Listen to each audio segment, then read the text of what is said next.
Testing 1 2 3.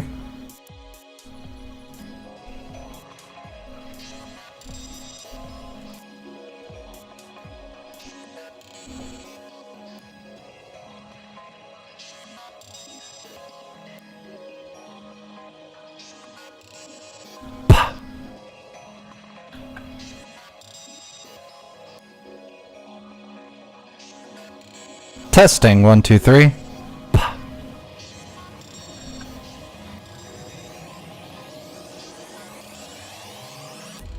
Testing 1 2 3.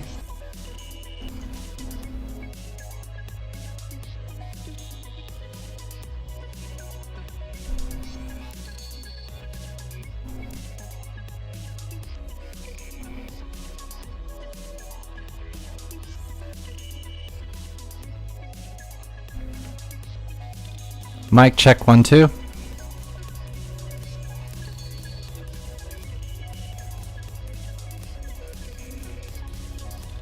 Mic check 1 2.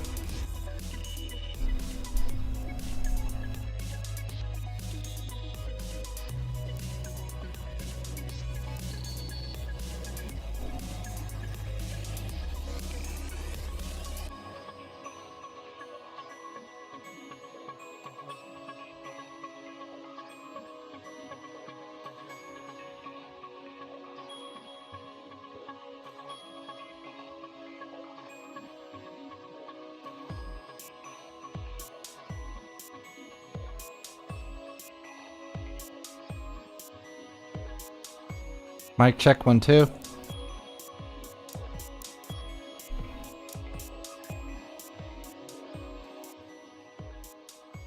Mic check 1 2.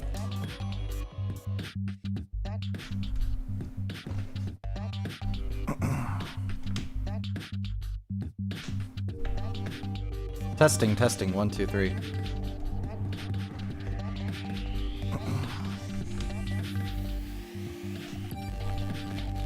Testing 1 2 3.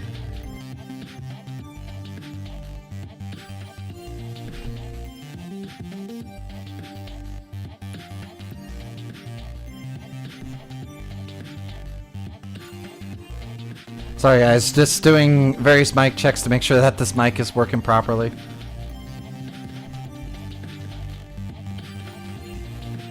Sorry guys, just doing various mic checks to make sure that this mic is working properly.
Alright, welcome everyone to the next Udon class. Wait, hang on, let me roll the intro. Forgot that's how I wanted to do this.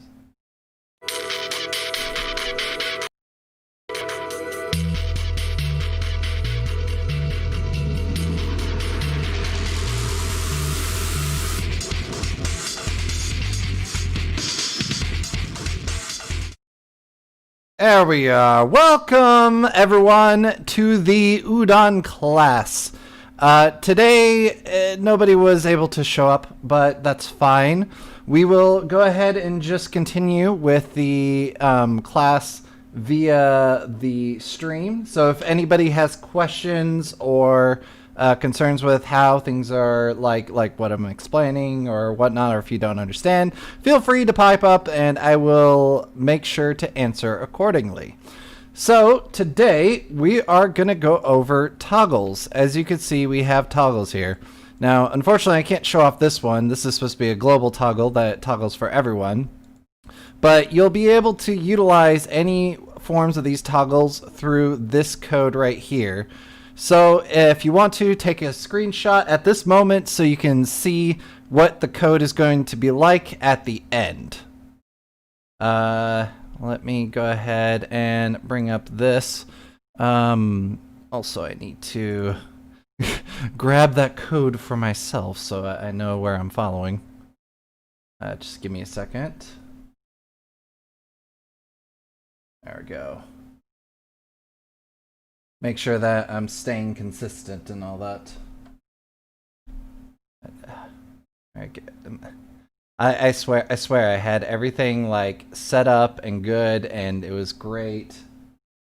And now it's like a little unorganized. It's fine, it's fine. Where'd it go? One moment. Trying to organize this stuff. I love that. It's like, okay, let's go ahead and bring this up, and then suddenly it's not there. Great, Windows, you design flawless software. what? That's interesting. It's like a weird full screen. That's not supposed to be doing that. Open. Oh, don't maximize it. I just want the image. Okay, give me a second because for some reason it's not. You know what? When in doubt, utilize other programs. Anyway, so yeah, we are going to be doing toggles, which actually, can I convert this to PDF and open in that?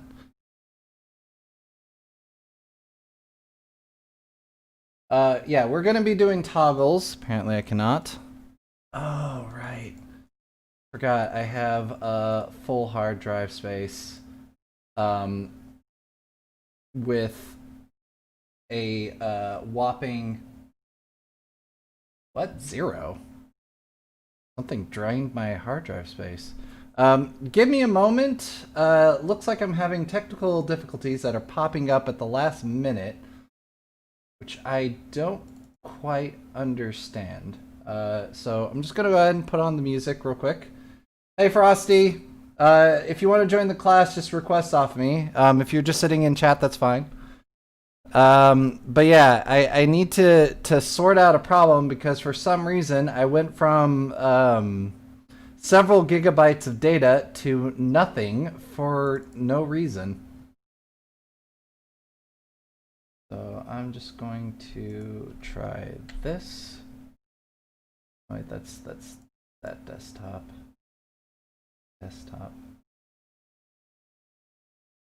I gotta somehow free up some space because it's giving me none out of nowhere. I do very much apologize. I swear I was ready. It just suddenly, I don't know, filled up my space because my drive has been stupid as of late. Where's my desktop? Here we go. Let us grab these folders and move them out.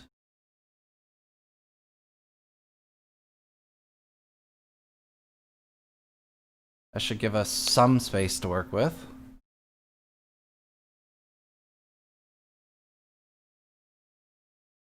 Yeah, you do everything to be like perfectly ready, and then suddenly it's like, ha ha ha, no, we're gonna throw you this weird curveball that shouldn't actually be a problem. Not a VRC with a little... Yeah. Hands down with work for 2 or 3 more hours. Take a look at the app called Space Sniffer. I'll do so as well. Clear up VRC cache, homie. I mean, the problem is not the VRC cache, because that cache will be eaten up very quickly as well. I mean, might as well do so, but that's not gonna clear up everything. I just need enough to be able to open the image. It literally drained to 0. Hang on. Advanced settings. Yeah, well, there it's 8 gigs, so that should help as well. All right, let's see what we're working with now. Can I open you? Yay! I can open it and use it. All right, so today we're going to be utilizing toggles. Hang on. Okay, I was just checking, seeing if somebody else was coming to class. They are not. So the purpose of a toggle is to turn things on and off. And what I'm going to be teaching you is on a click of a button to be able to toggle something on and off. Very useful for mirrors, also for colliders on doors if you want something to open and close, or if you just simply want something to be hidden or shown like music. It's incredibly useful. A lot of things you could do with it. And let's go ahead and jump into our Unity project so we can start getting this set up. So obviously one of the things that we're gonna want in here, let's start a fresh project so we can just start from scratch. We're gonna want a plane, very much like we did before. This is just to create a ground to walk on. We're gonna want our descriptor. This makes it a world. Just add component, VRC, world. No, is it just scene descriptor? There we go. And as I like to do usually is create a spawn, which is the descriptor itself. So you can designate where you want them to be based on just the descriptor.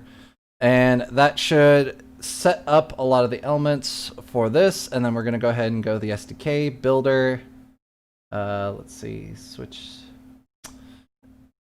Now this isn't correct. Oh no, wait, that's right. If this is the first time you built up the project, there is a few things that will show up here. Just go ahead and do the auto fixes. Let's just go ahead and do this auto fix. That just generates a light map. This is just to make sure you get all your layers and stuff sorted out. Sniffer is a useful app for finding what's taking up space on your PC. Yeah, that might be helpful. I know Adobe is one of the biggest memory hogs that I have. All right, so first things first, let's go ahead and drag the number 1 used object, which would be the VRC mirror. This will be what we're going to be toggling. If you have the SDK already installed, you should have a VRC mirror. If you just search mirror in your project folder, you'll probably be able to find it. You could use a cube. It doesn't matter. Anything that is going to be your game object, which you will target for toggling. Now, to kick this off, the first thing that we're going to do is we're going to go ahead and create a interact button. So we're going to go ahead and right click and create, let's say, a cube. Really doesn't matter, just some form of object that you want to interact with that is going to toggle your object. Once this stops lagging, we'll continue. The important thing is if it's an object you're going to click for the toggle, it's got to have a box collider or some form of, sorry, not a box collider, some form of collider, because colliders are required for the interact to be possible. They basically uses what's called a raycast to, I think they use a recast. It detects based upon where your cursor is looking to determine if there's an interactable. And it looks like we have frozen. Completely. I can't seem to move anything. This is great. Computer, why you do this to me?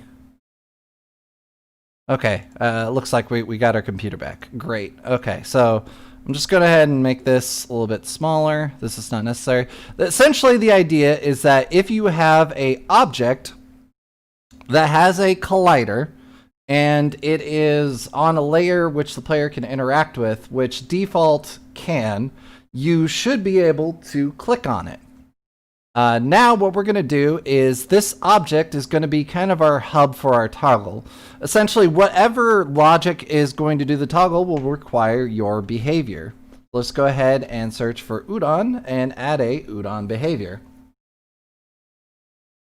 Okay, so now we have our Udon behavior, and we're going to be doing this through graph. I have been wanting to teach certain things through Sharp, but I'm thinking, like, as long as we start through graph, we should be able to convert to Sharp later, easy enough. So let's go ahead and create a graph component. Anything new?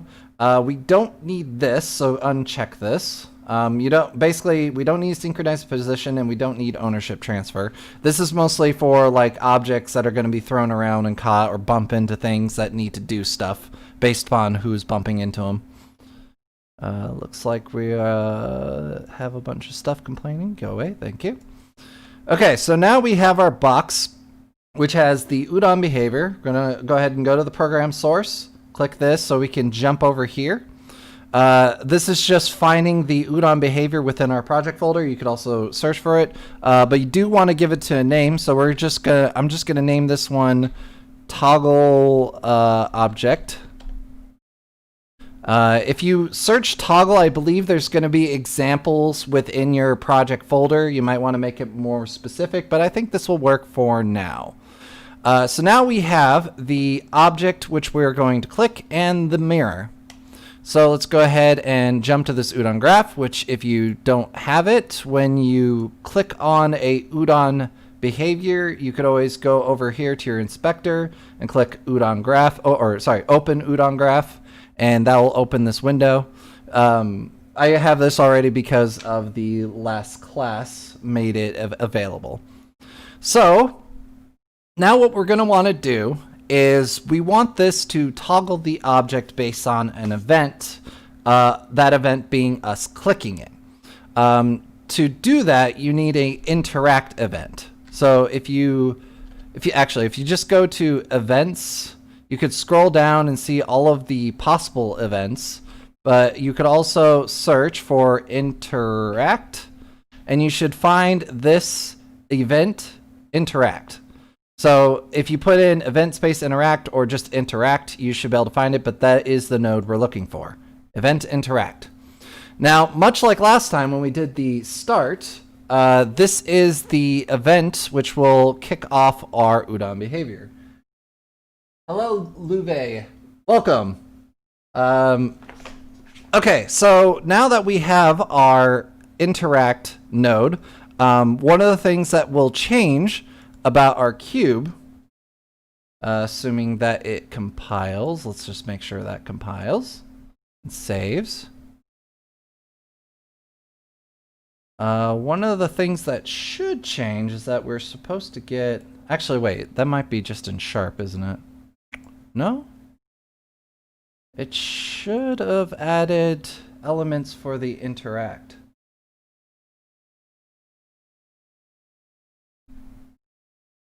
Spiegel. Oh, that's an old one. Yeah, I used to run around with a Spike avatar. Okay, well, in Sharp, usually when you add the override for interact, it adds elements that you can update. But I'm guessing for some reason it's not doing it in graph. So whatever, just ignore that. What we're going to want to do now is we're going to want to add reference to the object that we want to toggle. Essentially, we need to be able to know what we're toggling, and the way you do that is through a game object variable. So if you search for game, you'll find a variable game object. So if we click that, we add this in, and we want to make it public so that way we can drag our reference onto our behavior. All right, see you in a bit then, Rodriguez. Now, with our behavior here, we're going to just go ahead and I'm going to call this one toggle object.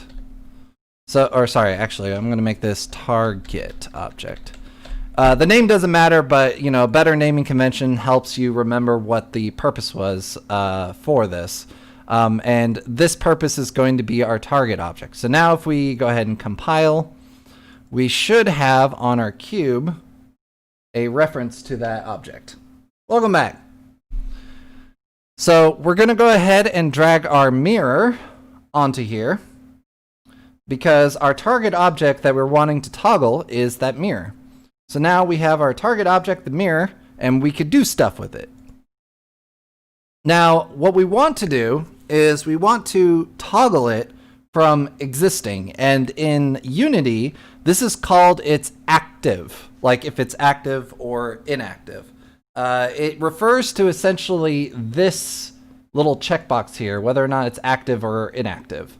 And you can get the active of a game object by searching, or you could look up stuff with it by searching game object space active. So you have the get active in hierarchy, we have the get active active self, and we have the set active. We don't really care about this one right now, we care about these two. So we could get if it's active or not, and we could also set its active. Since we're wanting to change it, we're clearly going to want this set active. So grab that set active node, and then we're going to drag our arrow onto here. Now, what the set active node has is it has a reference to the instance of the game object that we want to set and the value that we want to set.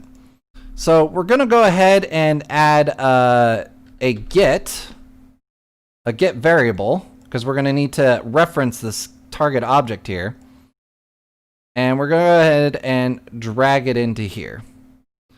So now what we have is on interact, this is going to disable the object.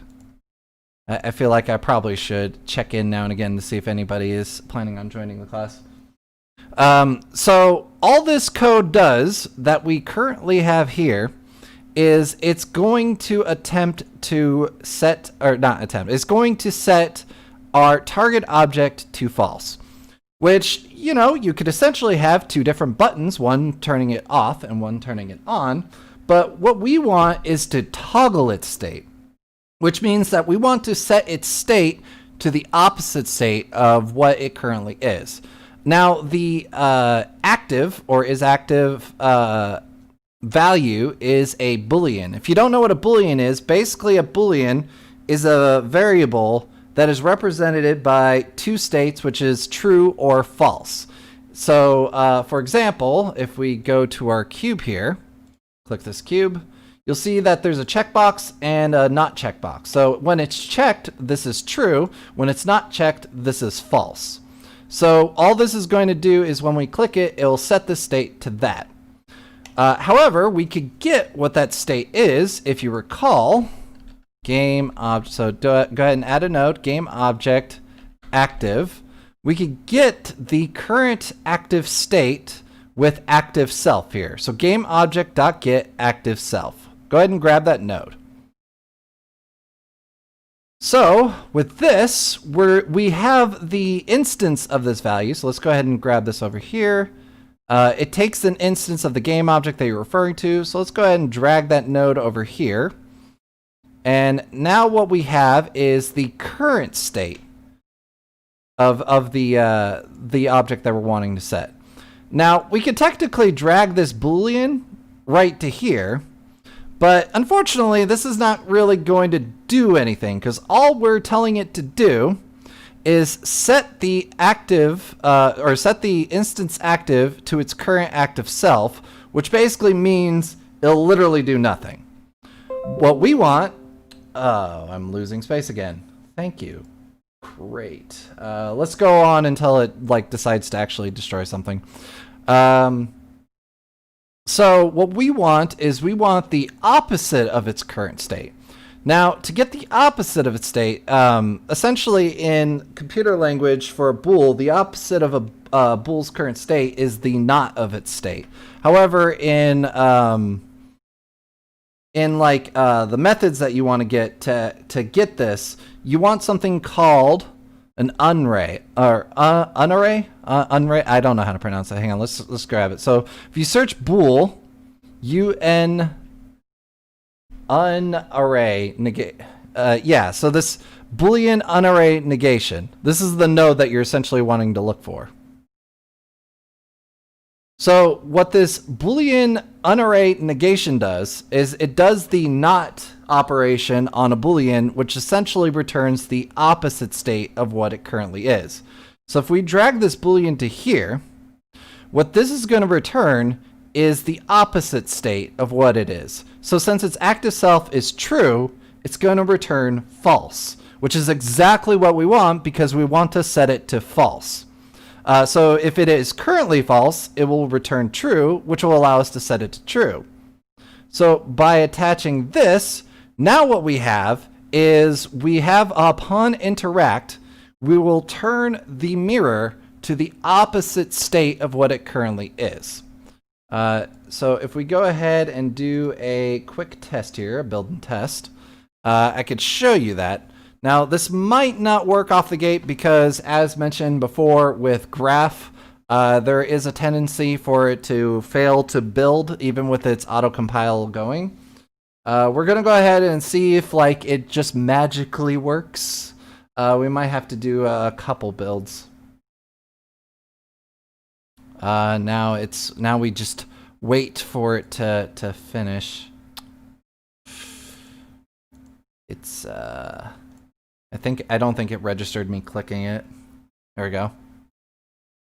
Now it should be building. So, assuming this works, what we'll have is a cube that we can click that will set its current state to the opposite state of its current active. Now, does anybody have any questions while this builds? I'll be more than happy to answer or clarify what I meant when I was talking about these things. At the moment, we just got to wait for it to finish building.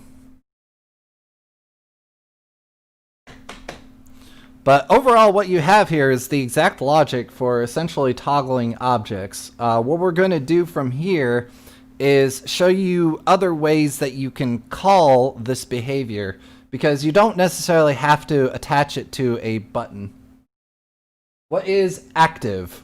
So active self or active is essentially the enabled state of a game object.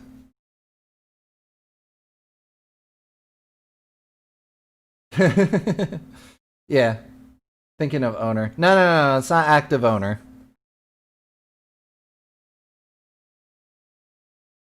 Now, because my computer seems to be sucking up memory from something, I might have a little bit of issue here. Let's see if we can... I don't think that this should have had any more... Yeah, it's still good. Isn't that crazy, though, how I cleared up 8 gigs? That was 8 gigs of data. And it's already no memory. It's wild. Yeah, I'm already set to 0 gigs again.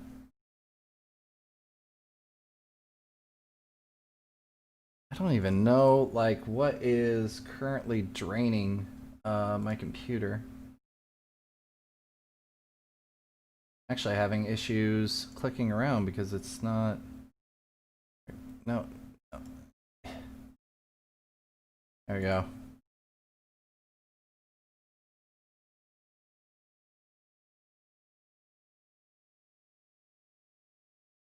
Later. Oh yeah.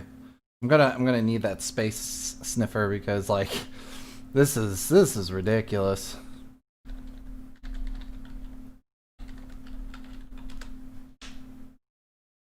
All right, so give it a moment. It's currently trying to build. It might have just ran completely out of memory.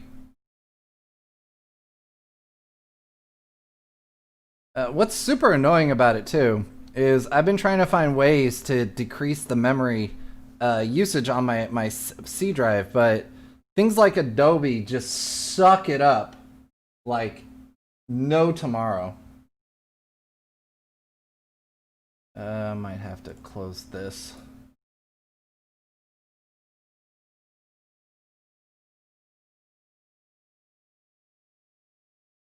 Mm.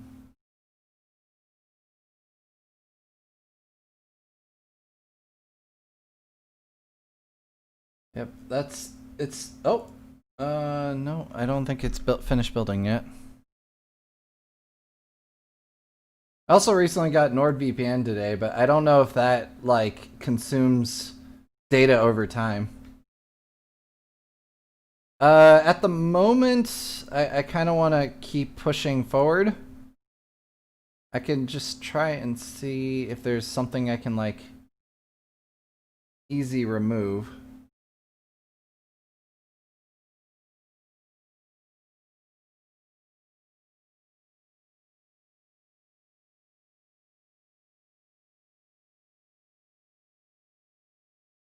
Don't need that.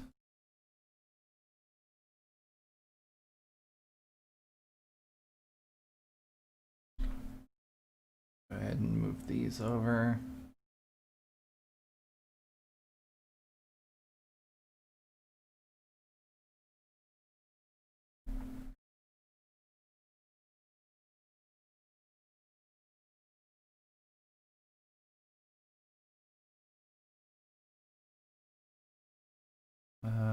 Let's go ahead and move all my pictures over as well.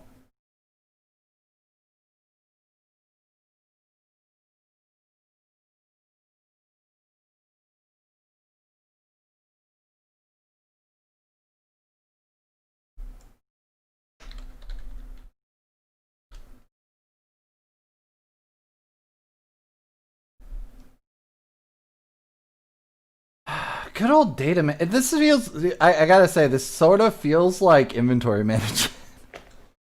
Like I have inventory management on my desktop. Okay, so that's moved over. Let's go ahead and clear this out.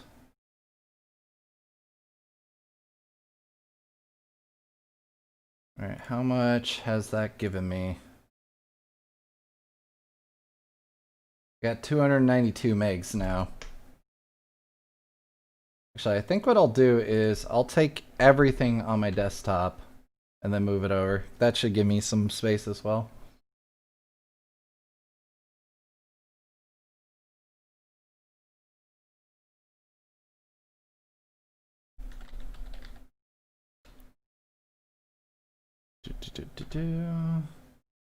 I do apologize again. This wasn't how this was supposed to go.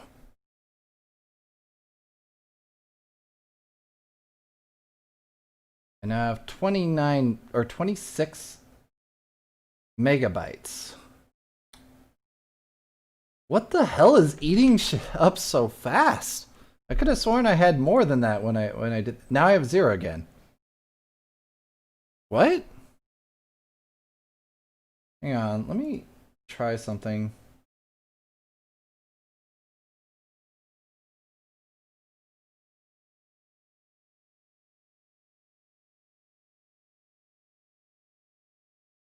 I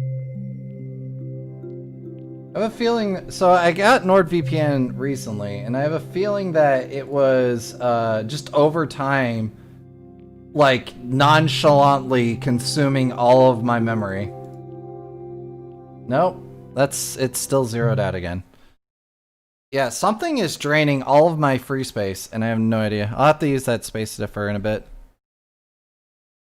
Right, apparently I forgot to reference this. So we finally got this up and going, and yeah, it just stopped. Fucking great. Let me just go ahead and go back over to here.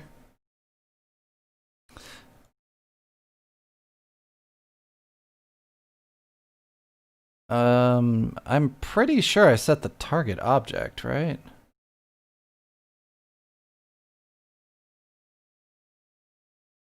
Target object's the mirror. On interact, get the target object, which should be set to the array of itself. Right, that I think is because I set it, but I didn't save.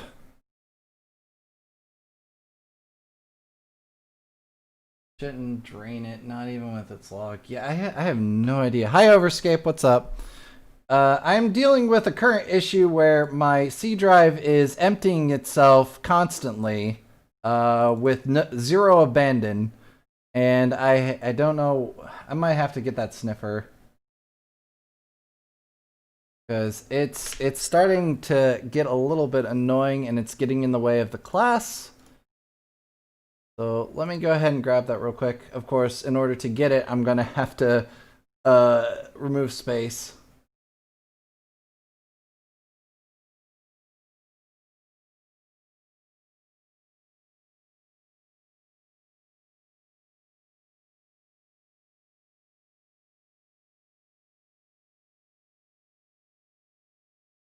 But yeah, I do apologize. As I mentioned, everything was just fine before I started, and then suddenly my C drive started to just zap to zero memory constantly with no abandon. It drained like at least over 500 megs at this point because it's draining as fast as I can fill it. Let me see if there's certain tasks that are going that I don't need. Unfortunately, it's heavily getting in the way.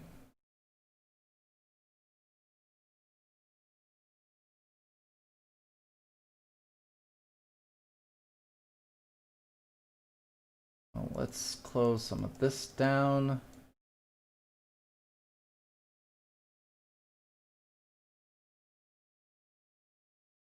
I'm gonna go ahead and pop on some music at the moment.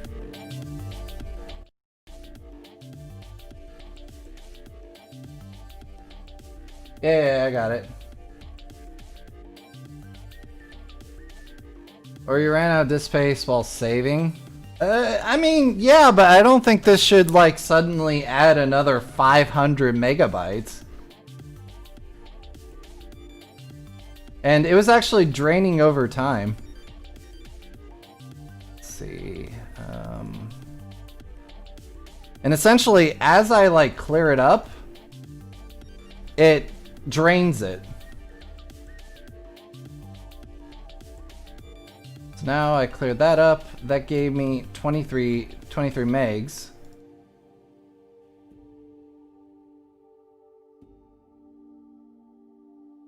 And now it's gone.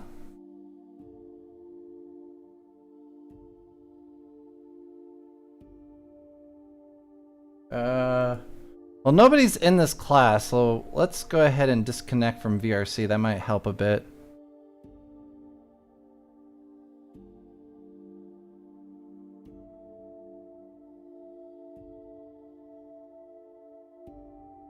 But yeah, as I am removing stuff, it is filling up, which makes me wonder if I have some software going. It might be OBS as well.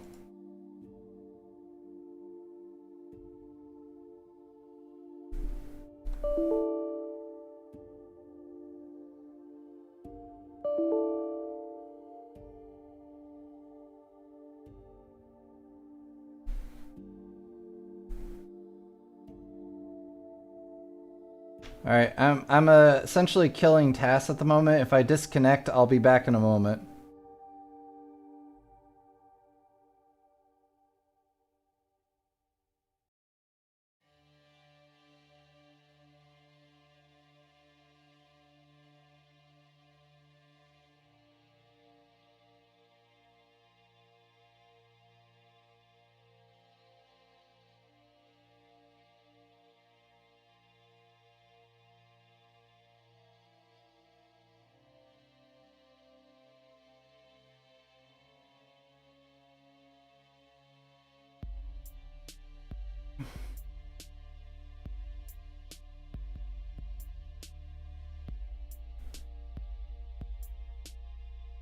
I have a lot of processes, which is just Unity shader compiler.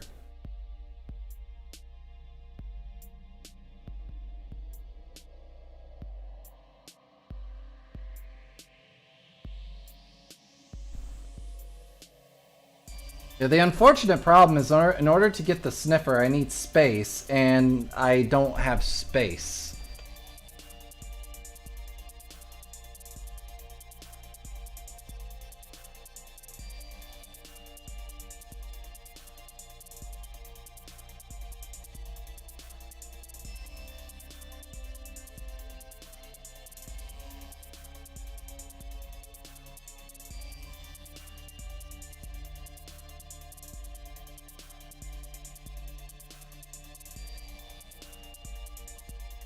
They need to somehow, because you know you can't download to alternate drives apparently.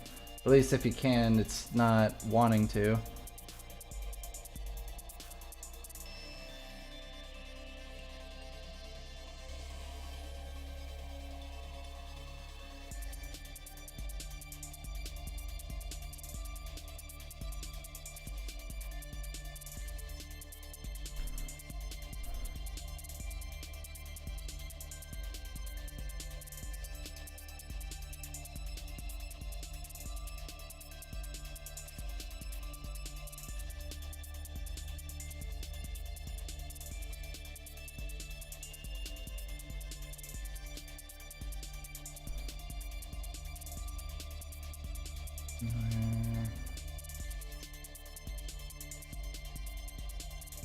C drive.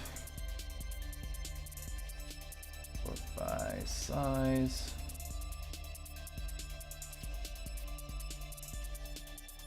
Oh, it downloaded. Okay.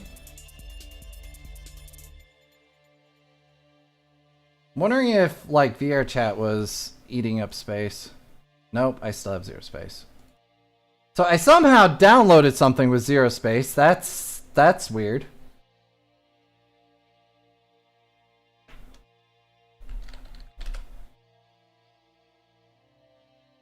Alright, I'm just gonna go ahead and get Space Sniffer and see if I can, like, fix this issue. I apologize once again.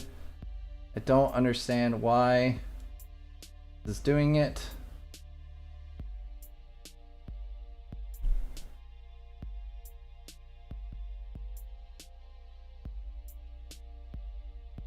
Oh, there's something called Hub, which is eating up 33... Oh, that's a lot of gigs. What the fuck is Hub?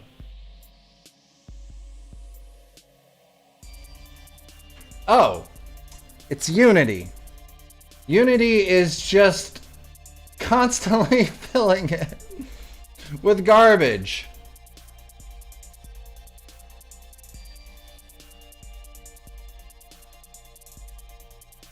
Yeah, look at this. This is Unity. It's just constantly filling it with tons of garbage, even though it's not saved to my C drive.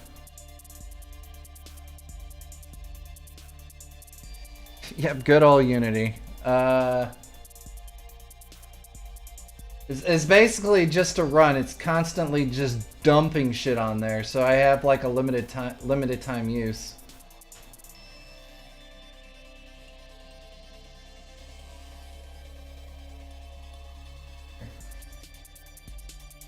Also something called Hyperfill System.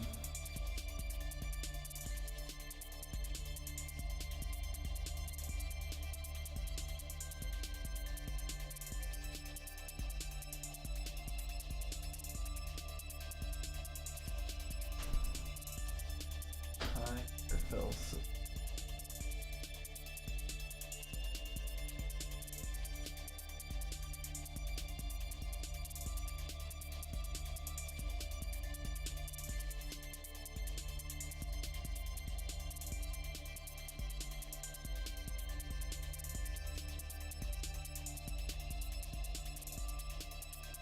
Well, I'm not sure what to do then. Because Unity, for some reason... Oh wait, Unity Hub itself is, like, consumed fucking so much. Why is it consuming it on my C drive? That's the bigger question.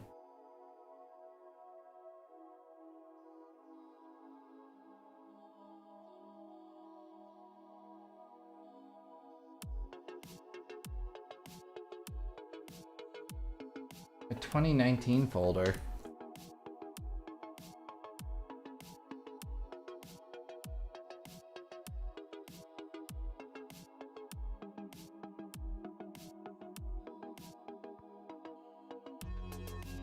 I wonder if it's this, the logger. Logger's just constantly spitting out crap.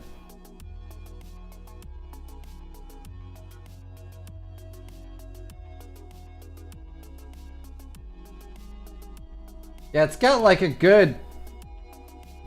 Oh, geez, like 20 gigs in the editor.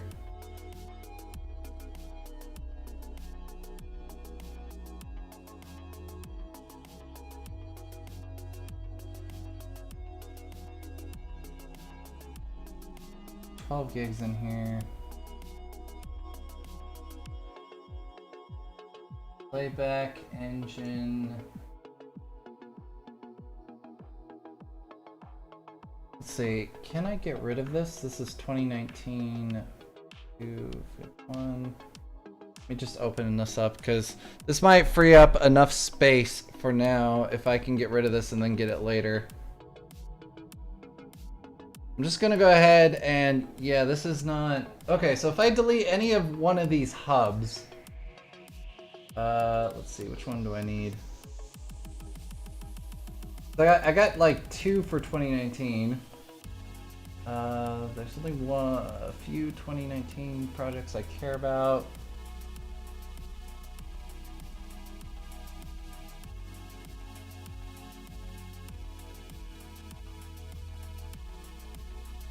Let's see, graph test.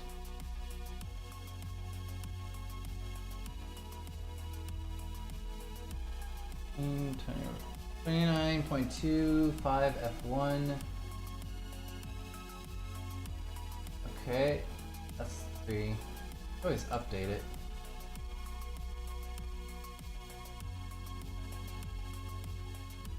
Alright, F1, so I need that one. We're just gonna get rid of this for now. And that should get back several gigs of data. And then we'll figure that out later. For some reason, I decided to store it in my C drive, and I'll see if I can fix that in the future bit. You can open the files and delete them. Yeah, I got it.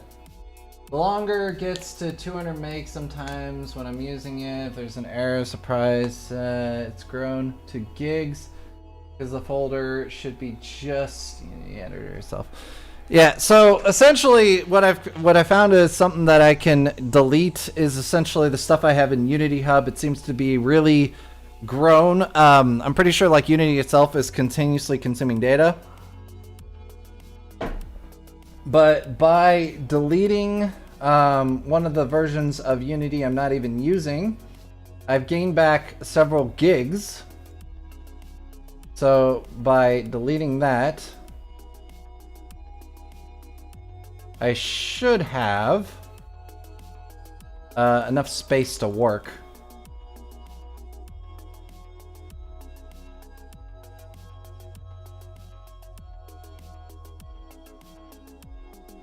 Yeah, this is freeing it up. All right, now if I run out of space at this point, I am deleting several gigs, like 3 or 4 gigs. If I run out of space at this point, then I got some kind of virus or something on my computer. That's all I'll say. Now, we got that out of the way. We're going to go ahead and let that finish. We're going to go ahead and do another build. Because like I said, I have several gigs to actually work with. Now that I have this saved, then this has a reference to the mirror, and this should actually reference the proper target. So we're going to go ahead and do a build. You'll get a real-time updates on what's being written to the disk. That's good. Yeah, I'm gonna have that just kind of in the background.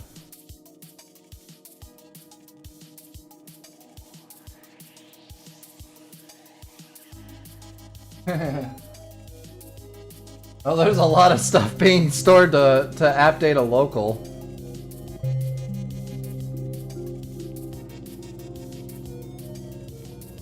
Oh, Google's is actually storing a bunch of stuff. This is actually interesting. Okay.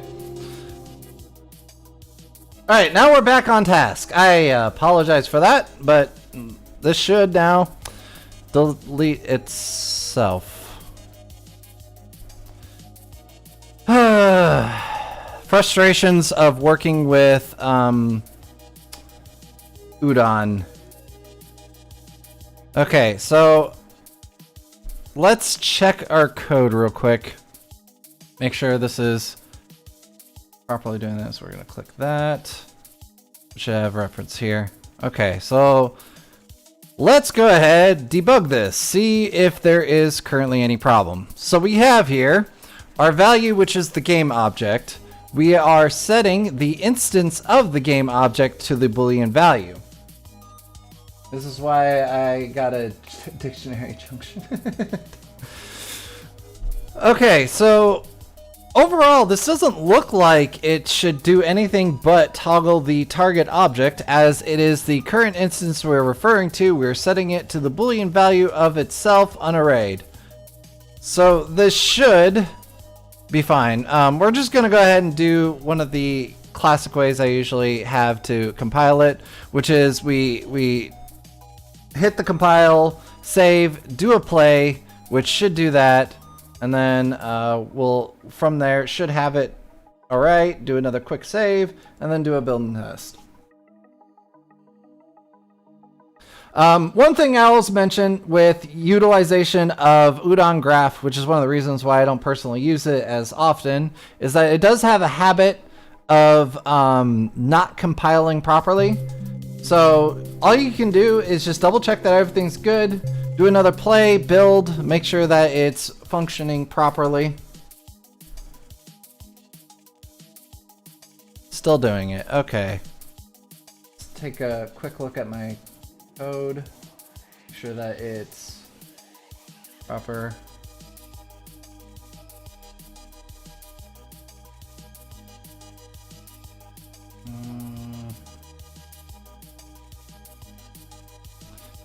It's wanting to be quite a bitch right now. I'm not gonna lie. This this is the way to do it. Let's just go ahead and try to remove it and then re-reference it. Maybe that'll help. This is the way to do it. It's just graph has a tendency to be a little problematic when it comes to compile. So if you're doing and you're following along and it doesn't seem to do the exact thing that was referenced, just have to keep trying to recompile it. If your graph is right, then duplicate the graph. It has a bug with compiling, like I said. Duplicate the graph. So like this object here, because so far the way I've been doing it, or at least to, I guess, change something, is it's to just go in and just do another recompile and a save and then hit play. That's the fix for the issue, yeah. So just take this, duplicate it, and then set it to the duplicate. Like that.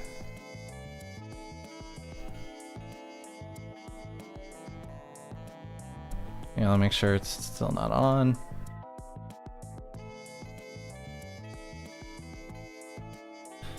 Oh man, there's a lot of like fixes out there.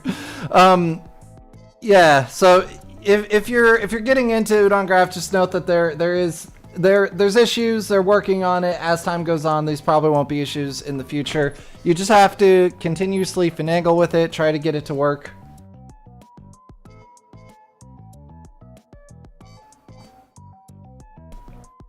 So let's go ahead and do another build and test. Make sure that this works this time. We want to, at the very least, getting it compiled to the point where it's referencing the correct object before we move on.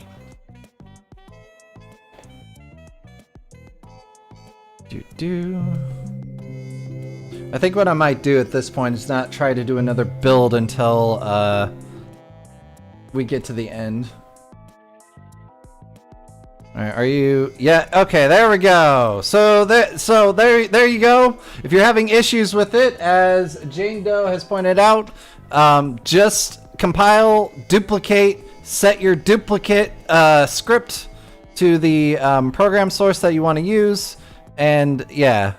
So like program source. Make sure I'm referring to the right things. Yeah. Just duplicate. Set it to your program source to the duplicate, and it should be fine. I'm going to go ahead and delete the original and rename it.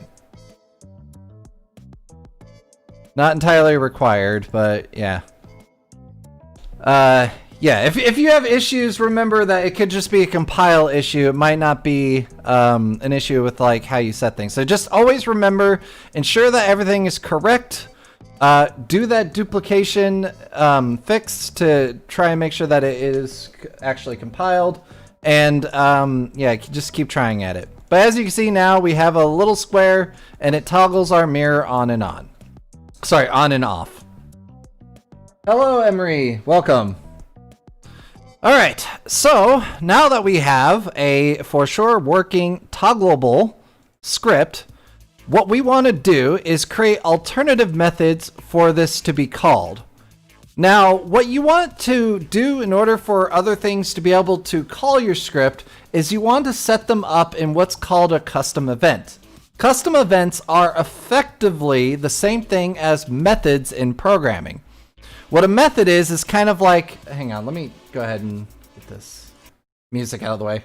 What a method is essentially a collection of instructions, such as like the set active or other things that you can call to do all of those set actions.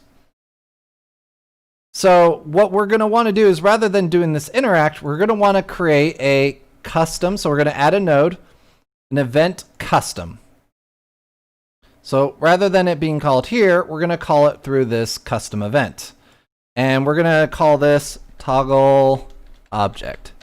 So whenever something calls toggle object, it will go ahead and do the exact same action that we saw before. Now, in order to call this event, obviously we still want this interact to do the same thing. So we're going to go ahead and put in custom event. Yeah, so it's yeah, so if you put in custom ev, you should be able to get this send custom event. So Udon behavior.send custom event will allow you to call an event or call a custom event. Now, overall, doing what we're doing exactly here is not exactly efficient. However, it does illustrate one of the methods that you could use to call it. Because one of the things that you could do is you could call the event in another Udon behavior as opposed to the one that you're currently working in. But the way I'm going to be showing you is essentially how to call a custom event within your own object. And as I mentioned, what a custom event is going to do is once you call it, it will go to this event and then do all of your instructions. So in our case, it will do the set active or essentially toggle the object. Now, our custom event is called toggle object. So we're going to want to call toggle object, but you notice that this also has an instance. So what this instance is this instance is looking for a Udon behavior. Now, Udon behavior, as you can probably connect, is essentially the script that runs our code. So we essentially need a reference to this Udon behavior in order to call its custom event. And as I mentioned, if you have a Udon behavior in another game object, you could actually grab the reference to that Udon behavior and then call the event on there. But for now, we're just going to go ahead and call the Udon behavior on ourselves. Now, in order to get that reference, we're going to need a variable. So let's go ahead and add a Udon behavior variable. So variable Udon behavior. We need this node. So now that we grabbed a reference to this Udon behavior, I'm going to go ahead and call it this script because it represents the script that. Sorry, let's do this one. Target script. So this is going to represent the target script which we want to call, call information on, or sorry, call custom events from. Yeah, there we go. So yeah, this will represent the target script which we want to call custom events from. So we're going to go ahead and set this to public. Go ahead and compile it. And now what we should have is another behavior which represents an Udon behavior. Now, as you can see, it's referencing itself, but for this instance, we're going to go ahead and drag the cube on. As you can see, now it's grabbing the Udon behavior of the cube. I have experimented before. Just leaving this blank does seem to have a little bit of issues. It does help keep it a little more consistent if you actually drag the game object on with the target Udon behavior that you want to execute. So this is targeting this now, and as I mentioned, you could have another game object completely, like for example, if I duplicated this, drag this object over here, I could have dragged this on here, and now it's referencing cube 1's Udon behavior, but we don't want to do that. It's just, this is something that you could technically do. You can reference the Udon behavior on any object to be able to call. So we're going to go ahead and reference itself, because that's what we're doing. So if you're catching up to where we're at, make sure that your target script is referencing the cube which the Udon behavior is on. You also add the behavior to the mirror, then you can click the mirror too. That is true, but the only problem with that is while it's disabled, the Udon behavior script, I think might not be accessible. I think it is accessible, but the other problem is by putting the toggle script on the mirror, those who are in desktop might accidentally click it while they're looking at it. So yes, you can technically add it, but you know, there's nuances to things. Always experiment with any controls that you have. But yes, essentially you could put this script anywhere. The important thing here is that you want to reference where the script is.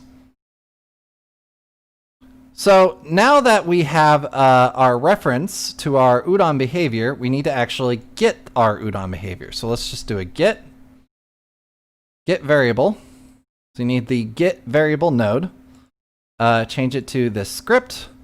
And now we drag this onto the instance. And there you go. Now the funny thing is this event name, I believe, is a string. So you can technically refer to an event name through different strings. So if you wanted to, you could have an in-world like keyboard type and reference a string to push the button, so like change different types of toggles. That would be something I would encourage you to experiment with later. But for now, we currently have the interact, which references the send custom event. We're sending a custom event of toggle object to this script, and this script is referring to this script on this cube. Secret passcode. Yes, you could do something like that. Let's see. Now if we go ahead, make sure that's that. Okay, so I'm not going to do a build for this to show this right now. I'm going to do it at the end. But there you go. What this will do is this will reference the mirror. Now, the thing is, now what we have is that this cube houses that custom event. So we can actually refer to this custom event through other means. So now what we're going to do is we're going to go ahead and create a UI element to be able to also interact. Because while you can have cubes to click, you could have a UI that is posted on the wall that can actually do a number of other things. Hello, Tanji, welcome. So let's go ahead and create a UI. We're just going to go ahead and create a button. And we're going to go ahead and set up our canvas. So this canvas is going to need a couple of things in order for it to be clickable. First off, we're going to need a VRC UI shape. So go ahead and look for VRC UI shape, add that to it. We're going to need a box collider because as you remember, for things to be clickable, it's got to have a collider. It's also got to be on a layer that can be collided with. So I'm going to go ahead and switch this to default. Got here and I'm a bit confused. Yeah, we're a bit in. We're a bit in, so yeah, we're essentially talking about colliders and whatnot. At the moment, I'm just creating a canvas so we can potentially click on things. All right, so now this canvas is currently set to screen space, so we're going to go ahead and go to the render mode, switch it to world space. Because it's screen space, the idea behind that is something that is like on your screen, which we can't really utilize. We want this somewhere as buttons in the world, so switch that to world space. Now that it's in world space, we're going to go ahead and select this width and height to 1000 by 1000. And the scale of this is essentially 1 per, which we don't want. I'm going to set this position to 0, 0, 0. Yeah, so it's massively big. Not good. So we're going to go ahead and select it, switch to scaling, and scale this down. Very much so. Very much so. Okay, so now we got a canvas that we could potentially use. Let's go ahead and move it over here. All right, so we have a button. We should do more VRChat because it makes for really good content. Well, currently what I'm doing is I'm making worlds, and I want to allow people to learn and know how to make worlds, which is part of what I'm doing right now. Yeah, this is VRChat world building. All right, so we have a button, and this is a UI button, which means that you can slap this on a wall. You could technically use it to make a menu that would appear in front of the player. You could attach it to the player itself and have it always around them. Overall, UIs is really nice because it allows you to create clickables that are on a 2D canvas. I mean, this was like I was in class and whatnot for VRChat, so yeah, don't worry about it, man. We're making worlds and stuff. This will allow you to make a world as well. Button. All right, so we got this button. We're going to call this local toggle.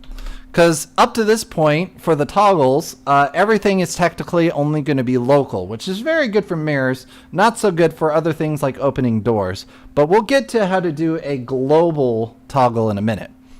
Now, on your button, if you open this up, you can get to the text element to be able to change what you see here. So we're going to change this to local toggle. Give that a capital. All this is not necessary for the functionality. It's just for, you know, aesthetics. Make sure that you players know what you're looking at. So we got here a local toggle button. Now, one of the unique things about UI elements as well is that a UI element can call a script that you currently have based upon its own events. So on a button itself, if you click your button, scroll down to the button script, there is a on-click event. Now what this can do is this can call other scripts or also set other like things based on stuff. Like you can actually call events from the game object itself. So let's go ahead and click this plus button. You can call scripts. You can call, like, if it has the image script, you can call elements from that. Essentially, a UI element comes preloaded with the ability to have interactables. This is something that back in the day, a lot of people use to do certain functionality. Which actually, before I get into it, I'm going to go ahead and create a UI element toggle. Because technically, what we could do is you don't even need an Udon script to do a toggle. And I wanted to show this as like one of the reasons why. So we have this toggle here, and it has an on value changed already. This is VRChat or Unity. It's technically both. This is Unity into VRChat. It's specific, like we're working in Unity, but this is Unity for VRChat world, specifically with Udon. You'll see in a minute when we do a build. Yeah. Unity itself is pretty much a platform for VRChat is a platform for Unity projects. All right, take care. All right, so we have this toggle here. I wanted to show you that, so let's add a plus. We could actually add a means to toggle this mirror without even doing Udon. So if we click this, we want to drag the mirror onto here, because this references the mirror to determine like things that you can do. So we can add functionality.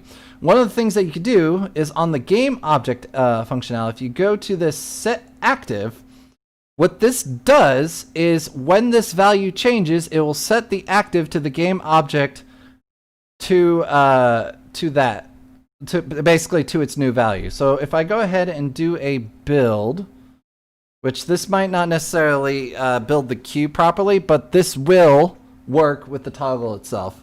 I wanted to show this just because, like, even though we do have Udon, Unity itself already has functionality with certain script elements, especially with UI elements, which is why I feel like going forward into Udon, it's very important to understand how to make use of those elements. Let's hope that I've set everything up properly. As you can see, I'm booting up VRChat. You can see it right there. Right there. I was already in here. Let's just go ahead and do that. Well, that's weird. I forgot to turn off the world. So if you see, I can click that, and it's actually just doing that exact same toggle functionality that the cube was doing.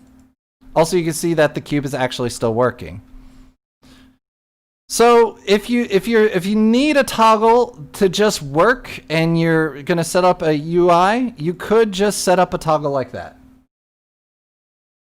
Which means you'll get 0 in the script. Yeah, you won't need script for it. I don't know for everyone, on value change requires dynamic float while the SDK doesn't provide access to it.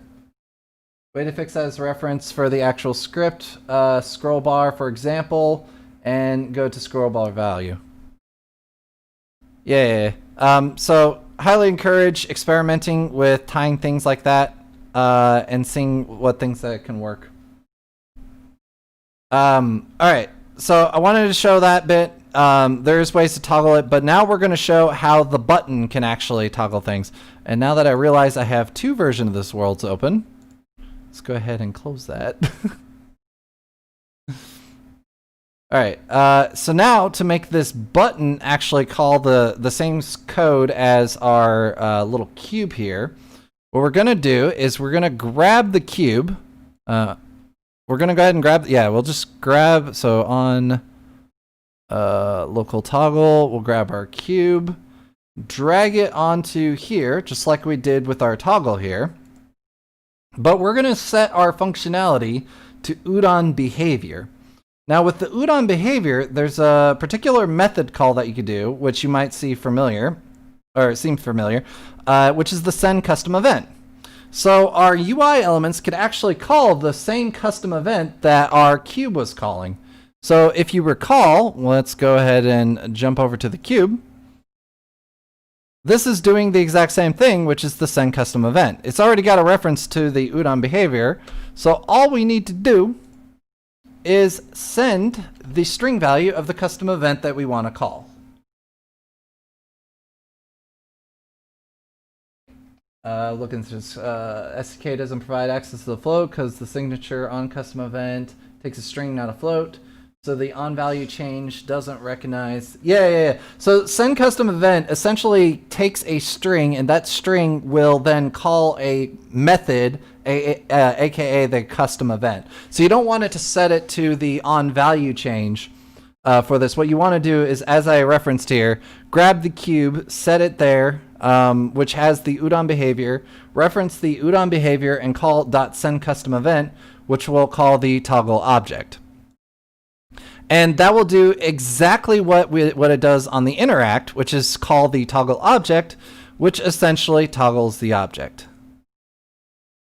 Now, the reason why we did this through this little kind of roundabout way to call this is because there's another way that you can call this toggle object, which will allow us to do this custom event globally, and that is through a thing called the network custom event. So we're going to go ahead and add a new custom event. So that way we have a way of calling this same thing, but globally. So we're going to call this global toggle. Now let's go ahead, and we know that it's a networked thing, so we're going to go and search for network. Let's see, network, event, network space event. And there we go. Udon behavior dot send custom network event. I'm gonna go ahead and grab that. Now, what this does is it will do the same thing, or at least similar functionally, as the send custom event, but instead it will call it over the network, telling other people to call that same event. So where this will only work for you locally when you click the button, this will call it for everyone, making everybody who is currently in that world experience the same event. So if we go ahead and connect this to here, let's go ahead and look through what we have here. So we're going to need an instance of the behavior. So we can go ahead and duplicate this. Essentially just get variable, and we need the target script that we're affecting. So now this is calling it from this current script that we're in. It has a target, which is either owner or all. Now, I'm not wanting to get into this in depth, but networking on here does get a little more complicated than what I wanted to cover in this tutorial. But essentially, you can call the owner of the object or everyone. In this case, we want it globally, so we want it to call everyone. And now we also need the event name. And that event name is going to be toggle object. So now what we have is when we call this custom event, it is going to call the custom event toggle object for everyone, thus making it global. I believe I got this. Yep.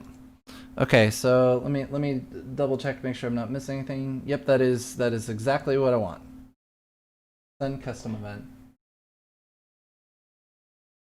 Yeah. Okay, so now we pretty much are caught up to what the thing will be, or sorry, the image, which anybody who's at the beginning of the stream could have captured. And also, by the way, the class world, if you look up Udon class, you can visit at any time, mess with the effects, and also see the exact script that I was using to recreate it yourself. Just go in VRChat, search for Udon class. All right, so now what we're going to want to do is we want some way to call this global event. We're going to go ahead and do that through the Udon UI, or sorry, not Udon UI, the UI component. So we're just going to go ahead and select this, duplicate it. We're going to call it global toggle. Go ahead and delete that. Move it down so we can actually see it. Expand this, select the text value, and then call this global.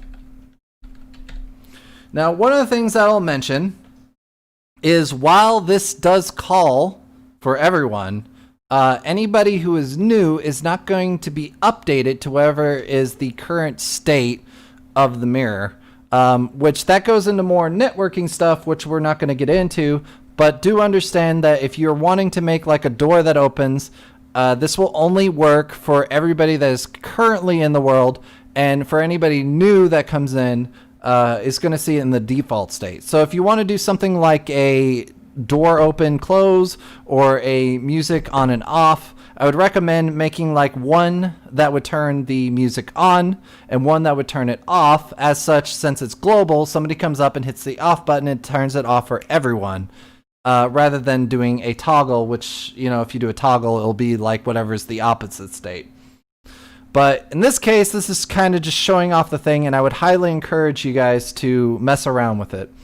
Now, what we want to do is take this toggle, but we want to make it do a different state. Since we duplicated it, we're still already referencing the cube, but we want to do the other custom event, which is the global toggle. So we're going to go ahead and grab that, go to global, and paste it in. And now we have a global toggle. So in order to kind of reference this, we're going to go ahead and make two people in the build. First, let's go ahead and make sure do manual compile. All right, so hopefully this will work, but we will see. All right, so we're going to go ahead and build two. So now what we have is we got two buttons, one that will toggle the mirror locally, one that will toggle it globally. We also can directly influence this toggle from the cube itself. And as I've established with the UI elements, you could technically do a toggle with the UI element itself. All right, so now we got two instances of me. As you can see, we can click that, but this guy still sees the mirror on. So click it, still sees it on. So now we're gonna go over here, click this local toggle. As you see, this guy still sees it on. And now he sees it off. Now we're gonna go ahead and hit the global toggle, and it looks like it didn't build. Oh, that is unfortunate. Let's go ahead and turn these off and then try again. It's just the thing that you gotta deal with. We're gonna go ahead and do that little duplicate code fix. Let's make sure it's auto-compiled. Great, save. Duplicate the code. Take the cube. Put it in its program source.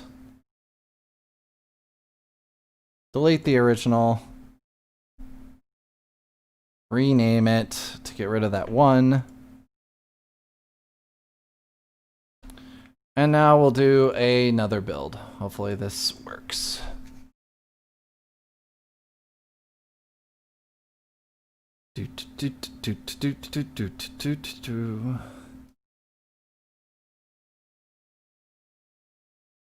Okay, once this works, hopefully you guys will kind of get that idea of like not only how to do toggles, but to create like custom events that not only can be accessed locally, but accessed globally. All right, so now we're both in here. Local toggle works. Global toggle works. Okay, so as you can see, mirror's there, mirror's there. Local toggle, mirror's still there. Mirror's still there. Global toggle, mirror's gone for both.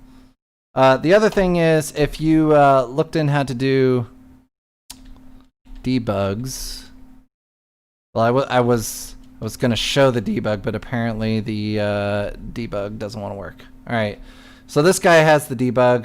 As you can see with the at the very bottom, it's actually sending out a network event, which is, oh God, what happened? I don't know. Basically, it's calling it out through the network. But there you go. Global mirror toggling. And actually, we're fast enough to actually see it. And this works for everyone. There's other ways that if you wanted to work for just the master, you can do that. But I didn't want to necessarily get into networking stuff because networking stuff gets a lot more complicated. And all you need to understand is that you could do this through custom events and how you can utilize custom events. Now, since we're at this point, does anybody have any questions for how any of this works? And get this showing up. So we have these custom events, which you can refer to it via a string and the Udon behavior.sendCustomEvent node, or through a UI element, which calls it through its on value change event or on click event, Udon behavior.sendCustomEvent, and set the target string for your event that you want to have called. And to make it global, you essentially utilize something called Udon behavior.sendCustomNetwork event, which I think I tried to find on here. Send. Let me see if you can reference it.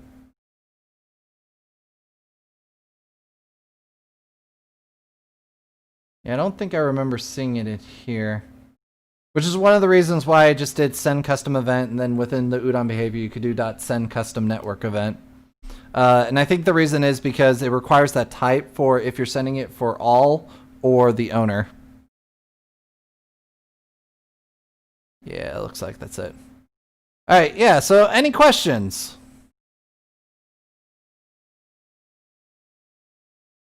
I also note that there's a good old 30-second delay. Yeah, I could also see that I'm running out of memory again. Toggle, toggle, global toggle, UI toggle, box toggle. Lots and lots of toggles. And technically, you could also do a toggle via a player distance if you know how to find where the player is, or if you do a event based upon moving into like a space. But I think I'll save that kind of stuff for another day. All right. Well, I'm not seeing any. Actually, can I switch my avatar here? Whatever. Okay, well, I'm not seeing anything in terms of questions or comments or concerns, so I'm going to go ahead and leave that here for today. So I think what I'm going to try to do is every other Wednesday, I'm going to try to host another class. I might move it from Wednesday because a lot of people, while they were able to do it last time, had a lot of work come up today or things that they were doing. So I might see about rescheduling it. I think I might do like a section in my Discord for those who want to join the class to give people information about the class. So if you join my Discord, I will be adding another channel for that and something related to it. The Discord should be in the description below. So if you check that out, join us on there. We can chat on there. Also, I highly encourage you guys to join the VRChat Discord. There's a section which is related to Udon where you can ask all sorts of people questions related to Udon, especially if you're doing any experimentation on your own.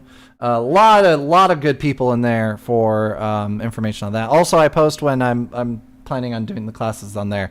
Also, don't forget to check out myself on Twitter, which is @HeroesandFools.